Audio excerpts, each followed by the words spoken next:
All right, guys, welcome back to another edition of Texans Unfiltered, a Houston football podcast for your Houston Texans.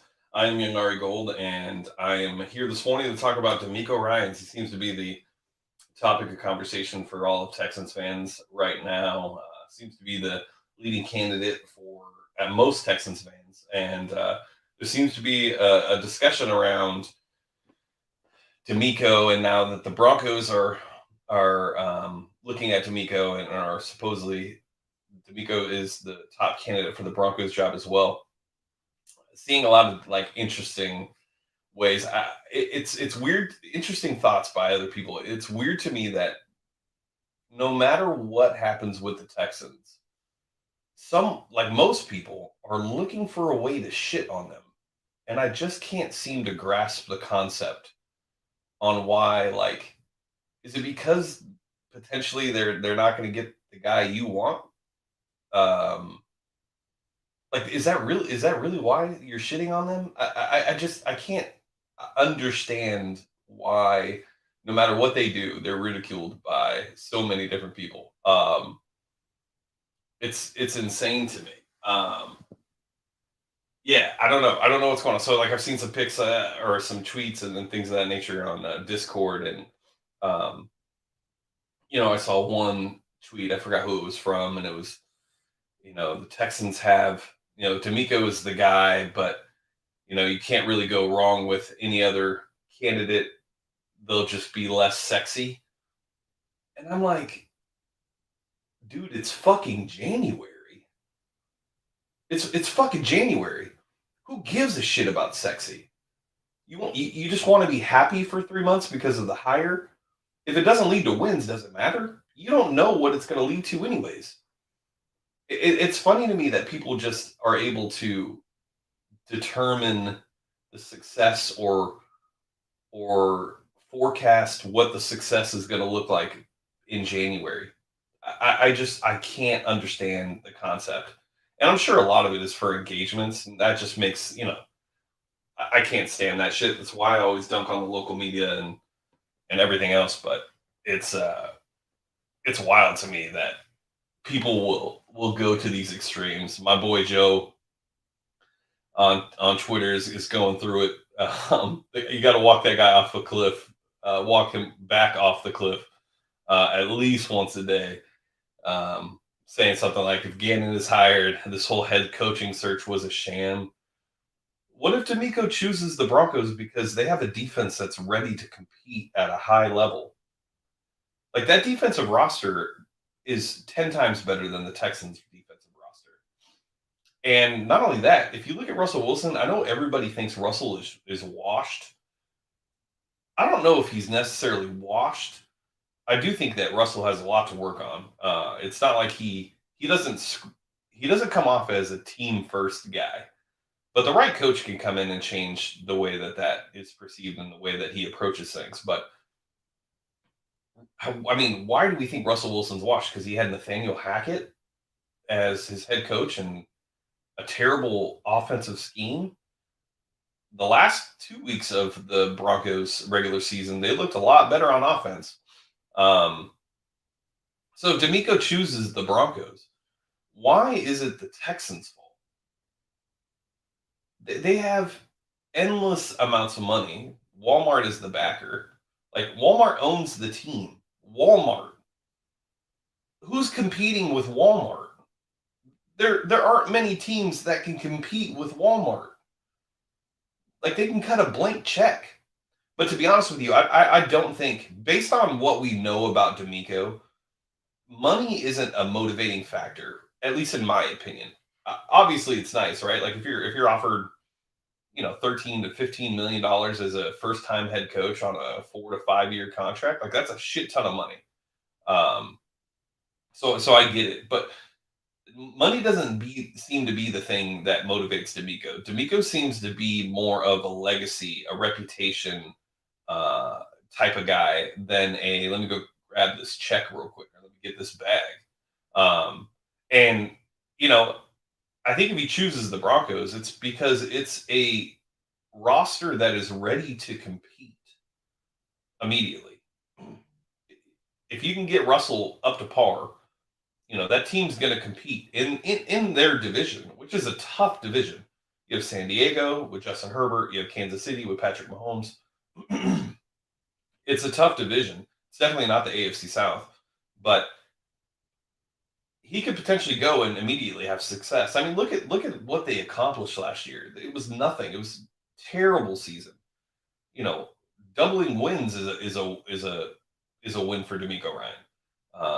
Making the playoffs, going to the wild card round, like those are all easy things that should happen with the right coach in Denver.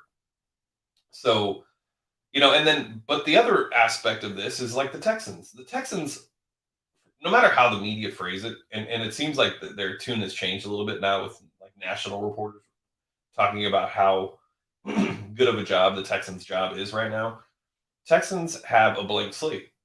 So if D'Amico wants to come here and build his team, build his roster on his philosophy, uh, on the culture he wants to establish, the Texans' job is the best job for him to be able to do it, and he'll be able to do it a lot faster than he would anywhere else. Uh, Obviously, we all know what's at like what Nick and D'Amico would have at their disposal. Draft capital, a ton. 4 first round picks over the next 2 seasons, um, and ton of cap space. There's some young pieces already here. it When it comes down to it, like if D'Amico wanted to actually come and build a reputation and a legacy, the best place for him to do it is in Houston. It's not in Denver. Houston has been a train wreck for 3 years. He has every opportunity to come here and make an actual name for himself. And it wouldn't be off of having 4 first round picks on the defensive line and everything that San Francisco has. San Francisco's roster is stacked from every level, at every position. They are stacked. Offense stacked, defense stacked, wide receivers stacked, offensive line stacked, defensive line stacked, linebackers stacked, corners stacked, safety stacked, tight end maybe the best in the game right now in Greg Kittle. Like Christian McCaffrey at running back. Like the only thing they were missing is a quarterback, and they Kyle obviously got a bunch out of Brock Purdy. I'm assuming that the Brock Purdy storyline likely comes to an end this weekend, but he would have the ability to come to Houston and really build what he wants to build. And I don't think that if he chooses Denver, it's because the Texans shit the bed. I think it's more or less that it was an opportunity for him to go into an organization and a team and compete early on. And that's appealing as well. Nobody wants to go to a rebuild, right? Like if you have a rebuild or a no rebuild, like it takes a certain character to come to a rebuild and see the opportunity and potential to be able to tie your name to turning a franchise or an organization around. But it's not for everybody. Not everybody wants to. I've had to do it once or twice in my career at a company and having to turn it around. It sucks. It's a lot of hours. It's a lot of work. It's a ton of time devoted to that specific company to be able to get it to where it needs to be. It's super rewarding, but it's a ton of work. It's a lot more work than going to Denver, where you have a stacked defense. You have wide receivers, like really good wide receivers, Cortland Sutton, Jerry Jeudy. You have a decent O line, and you have a Super Bowl winning quarterback at Russell Wilson who had a down year last year. I mean, if I had to pick, I would think that Denver would be more appealing to me from a win now perspective. If I'm looking at overall and I'm looking at 4, 5, 6 years down the road, the Texans are the pick, because there's no other team out there that can offer what the Texans can offer. So I just find it funny that everybody just finds a way to shit on the Texans. It's super annoying, and it's not even like the fan in me for the Houston Texans. It's like the lack of logic that people use when they talk about the Houston Texans. Whether it's Josina Anderson, who has fucking no understanding of this team and uses any opportunity she can to shit, or it's the local media that just wants to find some way to bitch and complain about the Houston Texans. The Houston Texans have done everything they're supposed to do this offseason. They've literally done everything you need them and want them to do with the way that they've handled this head coaching search. Get out of your fucking feelings. It's wild to me. I just I can't grasp this loser mentality of I'm just going to blame them for everything. It's a super weird thing. They've had the top candidates in the building for an interview. Every single candidate outside of Gannon has been interviewed by somebody else, and Thomas Brown. Thomas Brown wasn't interviewed by anybody else, and that was a off the wall candidate. But I like the idea, right? Digging deep. You can never interview too many candidates. You got to make sure you get this one right. And you know they've all come in. They've all people have had glowing reviews of the Texans. Sean Payton said absolutely about taking the job, obviously because of what the Houston Texans can offer a head coach. So I just don't see a reason for it. It's just weird behavior, and I think the Texans are in a really good spot. Take away the draft capital. The Texans have good young pieces, right? Where else is a coach going to go where they have two tackles, right? You got Laramie Tunsil and Titus Howard. No matter how you feel about Titus, like Titus has his ups and downs, but Titus performs as well, and I think he'll get better. I think this is only his first season where he played a full season at tackle, right? Because I think last year he also switched to guard. This year he switched to guard towards the end of the season. That's not good for his development. But when he's been out there, we've seen him lock down some of the top defensive ends. So you got two really good tackles. You drafted a first round guard. You need to find a center. AJ Can actually looked really good in the last two games of the season. Looked like he put it together. Will be interesting to see what they do at right guard. You have Damian Pierce at running back. He was a rookie last year. The guy looks for contact and is trying to get as many yards after contact as possible. Your wide receivers, yes, they need help. You don't have any, especially if Brandon Cooks is gone. But if he's and then tight ends, Jordan Akins had a really good year. It's interesting for me with Jordan Akins. I really hope that they bring him back. Tight end, it does take a long time for them to develop in the NFL. But Akins it'd be interesting to see him come back and see if he can add to what he did this last year. So there's the offensive side of the ball. It's a mess. You don't have a quarterback unless they run it back with Mills. I don't see him doing that. I don't see a head coach coming in here saying, "Hey, give me one more year with Mills." But you have the opportunity to draft a quarterback if you want to. And then on the defensive side of the ball, you have Derek Stingley, who you took third overall last year. He was stuck playing zone the entire season and has never played zone, especially at this level and with this consistency.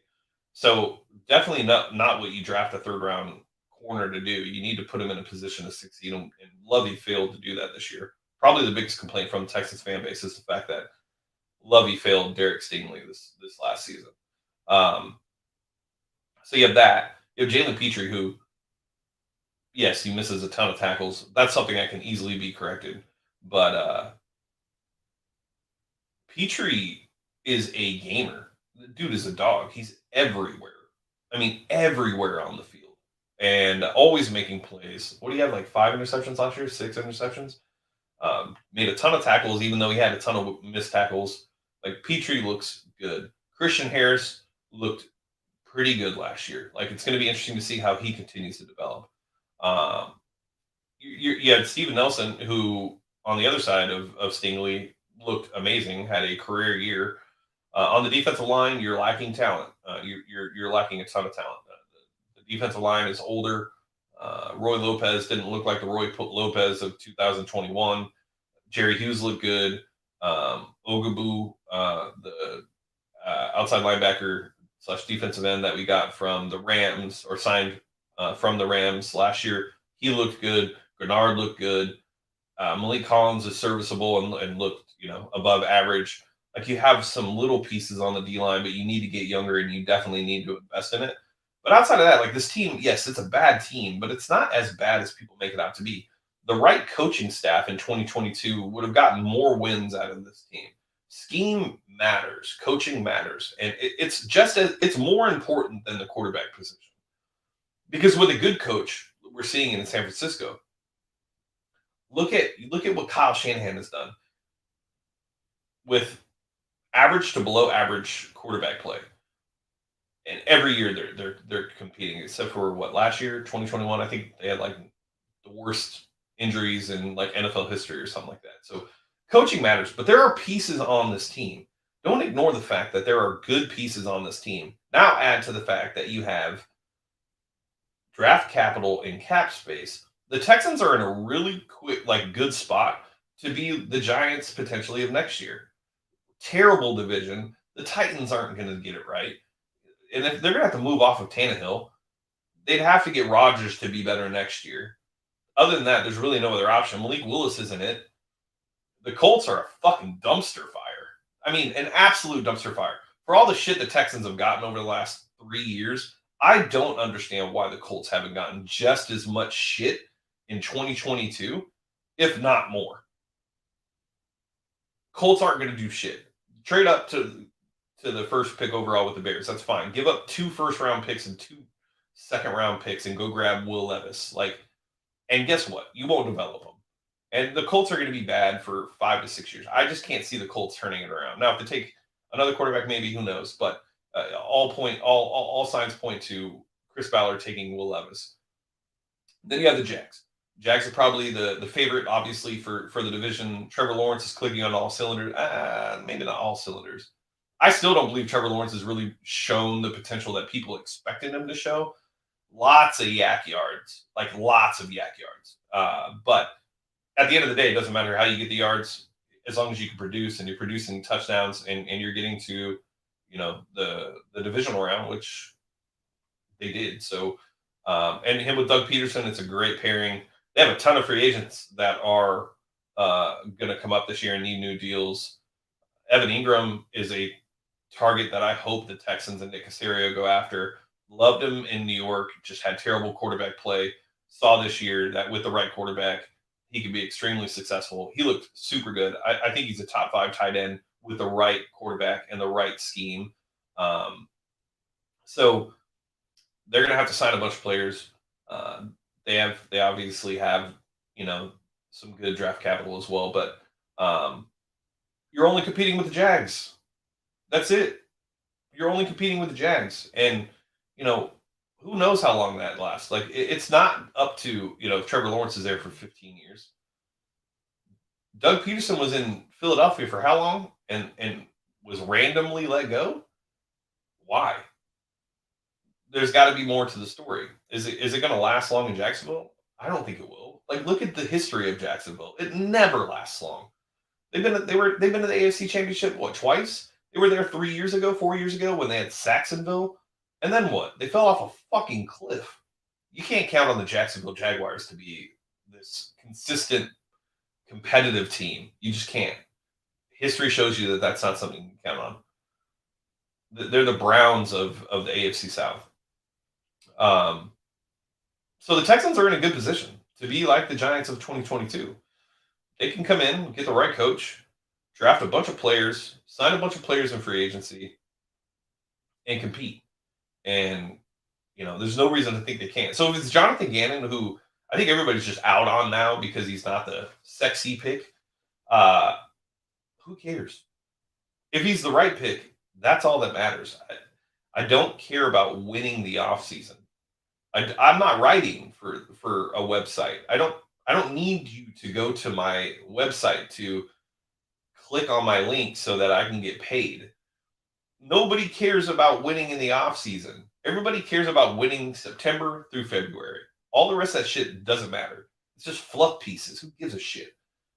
Get the right coach, add the right players to the roster, go out and compete, and everything else will take care of itself. Go out and win, go be consistent, and start winning games. That is the ultimate recipe for everything that the Texans and Texans fans want. Win football games. Do that. Everything else will take care of itself. Winning is everything in life in general, at least in my mind. That's the way I approach everything. Everything is about winning. Obviously not with your kids and shit like that, but you got to teach them about winning. But nobody goes into anything hoping they lose.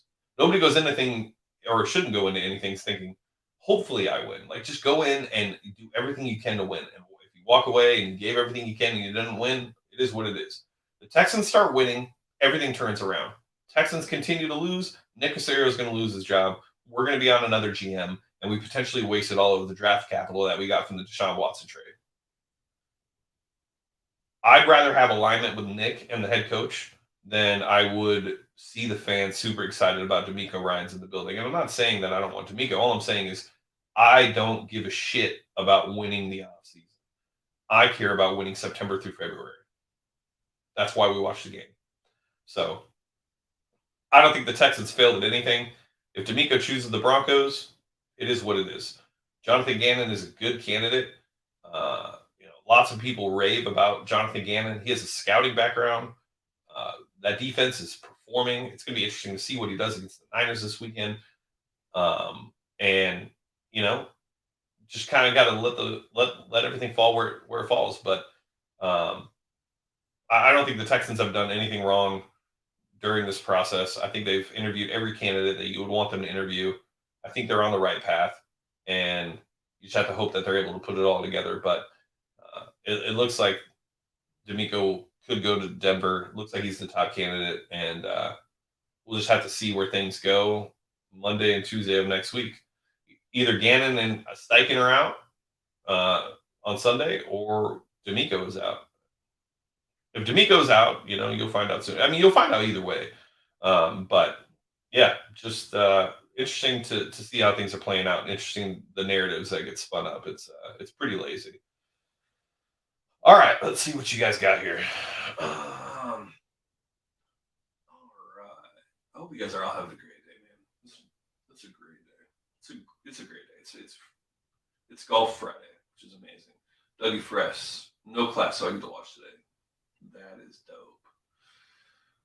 The Texans. It's just super easy to shit on us. We are in the NFL, little bro, plain and simple. Yeah, I don't know, man. Like, there's so many other fucking teams that are so bad.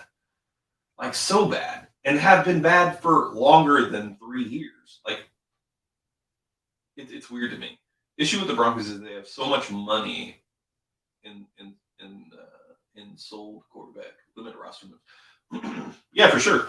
If Russ doesn't turn it around, but what if Russ does turn it around? What if he's good for the next 4 years?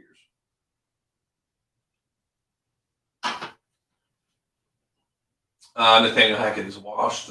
So funny that the Jets went after him. An old quarterback. Okay, that makes sense. If a coach chooses another team over the Texans, it won't be an indictment on the Texans. 100% sure.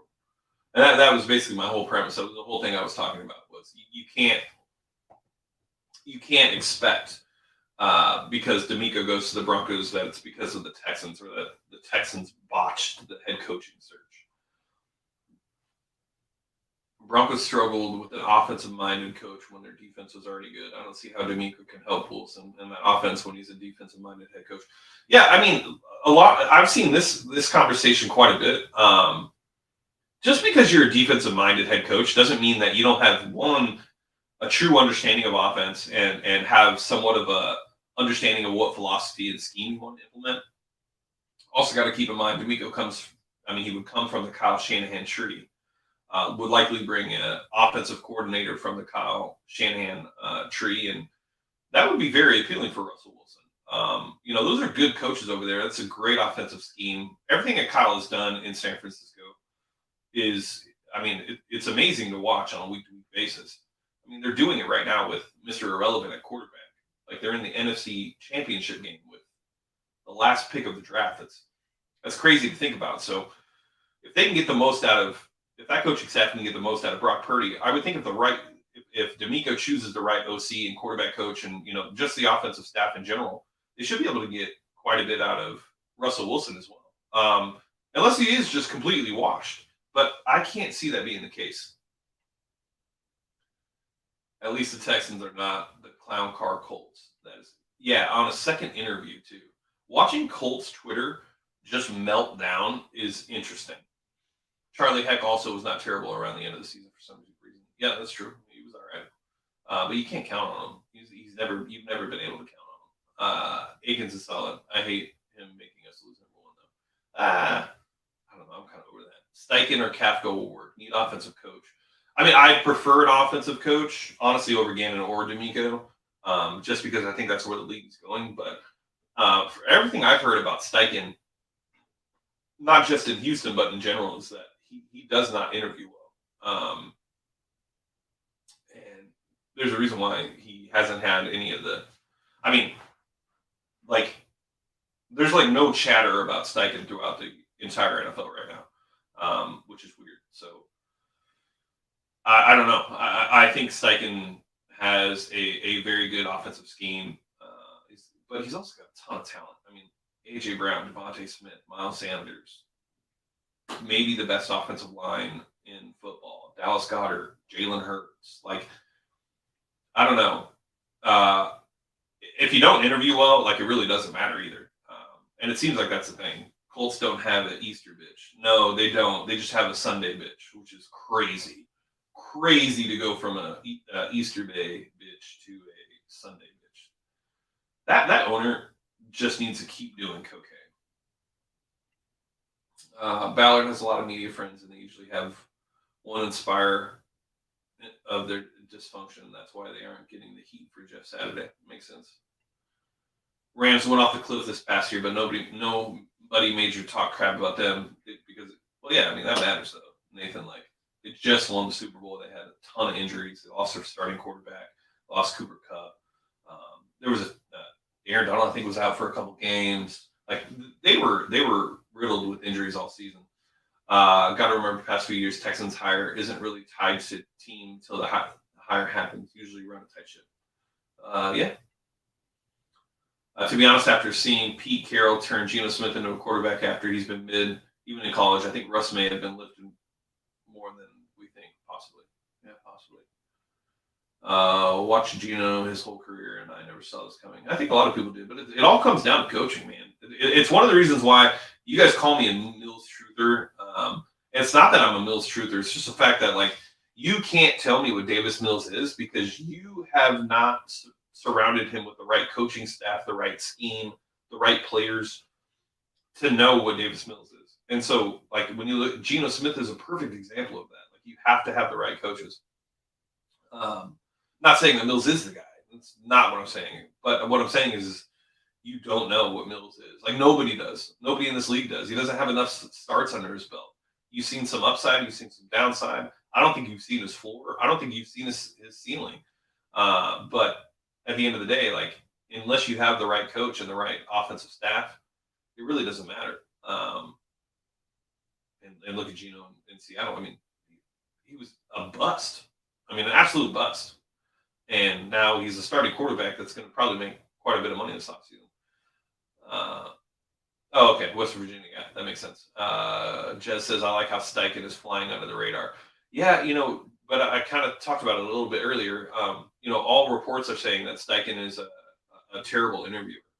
I don't know if that's the case. It seems to be, according to Benjamin Albright, it seems to be everything that I've said too. Not that from sources or anything, just based on feeling, is that I think Gannon is the guy. I think Gannon's been the guy. I think there's just some internal struggles at NRG right now between Cal, and I wouldn't even call them struggles. I think they're just dialogue and conversation. I think Nick wants Gannon. I think Cal and Hannah probably want Demeco because of the fan base and all the publicity it would bring. And, it's a great story. It writes itself. There's not much needed from a publicity perspective or a PR perspective. Demeco coming home is going to drive all the clicks and talk that the Texans have lacked over the last 3 years. So I understand it. But at the end of the day, like, if your GM is not on board with the head coach, I don't why have him around still if he's not on board with the head coach you want to hire. If you're going to hire Demeco and Nick isn't on board, then you need to go ahead and fire Nick and get a new GM in here because you're just delaying the inevitable anyways. Unless both Demeco and Nick can get on the same page and figure it out. But Demeco doesn't seem to me as a Nick Caserio guy. That's right. B.O.B. was the sexy hire, Pedro. Everybody. I remember when we hired Bill O'Brien, everybody was excited. Everybody thought that was it. That was the guy. And he was until he wasn't. But yeah, that's what I'm saying. Like Nick Sirianni was another coach that like the fans hated, nobody liked, nobody wanted him as a coach. Now look at them, they're in the NFC Championship. So yeah, I mean, nobody knows what you're gonna get. Oh, my boy Ruben, I miss you, brother. Um, yeah, I mean, no, you don't know what you're gonna get in the head coach. You really don't. You don't know now. You'll know in September. People pretend like they know in training camp and OTAs, but ultimately, you really don't know.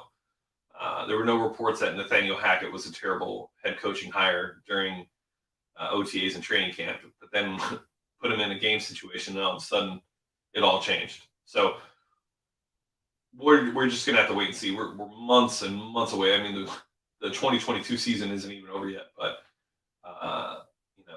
the Texans are in a really good spot, man. I just stop shitting on them. Give them some time. Let's see what happens. We're gonna have the draft and free agency and all that other shit that we can start to fight and argue about, but no reason to do it now. Didn't Nick say he would be willing to take a back seat to get the right coach, AK? I don't know. I think he said he would walk away if that was how the coach felt. But he never once said he'd take a back seat. He also came back out on Sports Radio 610 with Sean and Seth and basically said, like, I was just trying to let everybody know, like, I take accountability. Nathan, Nick Saban was the sexy hire. Yeah, Nick Saban was the sexy. Actually, was he? I don't know. I don't know enough about college football, but I don't know if he was the sexy hire or not. Demeco would be a great hire and also a great PR move. However, there isn't a name on the list of candidates that should make anyone upset if hired. Any one of the names out there would be a great hire. Yeah, I mean,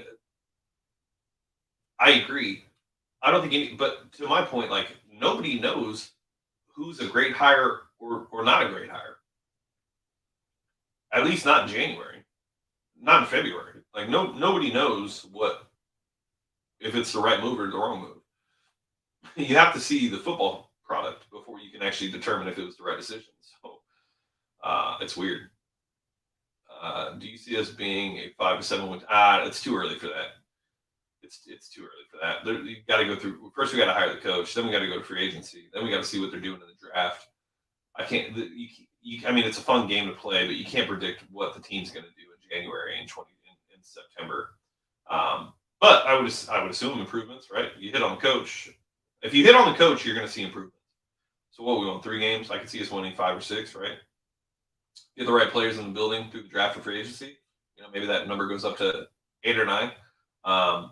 It all depends on what the draft and free agency and the head coach look like. But I mean, there's no reason to think that they couldn't be the New York Giants in 2023, right?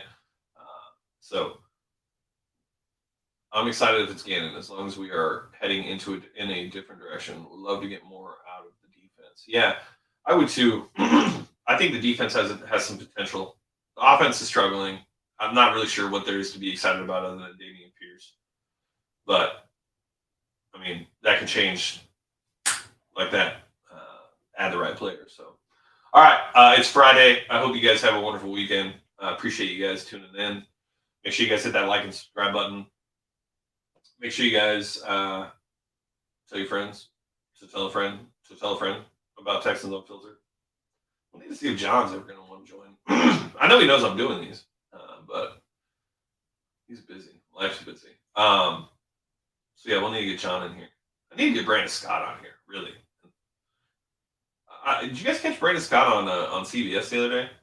Dude, that dude's like super fucking talented at what he does. I don't think Brandon Scott gets enough love in Houston media. I know I shit on the media a lot. I would never shit on Brandon Scott. I think that dude is super talented. I mean, he looks so natural on CBS. Talented dude. And just a good dude. Good dude. I think that's why I fuck with him so much. I wonder who would bring the better OC between Demeco and Gannon. Well, I mean, Brian Johnson, the quarterback coach in Philly, would be interesting, right? Take some of that stuff that they've done in Philly. Anybody from the Shanahan tree is going to be an interesting candidate for OC. So I think you really can't go wrong with either one. Frank Wright, hired by Carolina. Totally forgot about that. Good move by Carolina there. Frank Reich was a good coach. I think that there was just some issues with getting the quarterbacks and getting that all squared away. But I do think Frank is a good coach. I think he's going to be good in Carolina.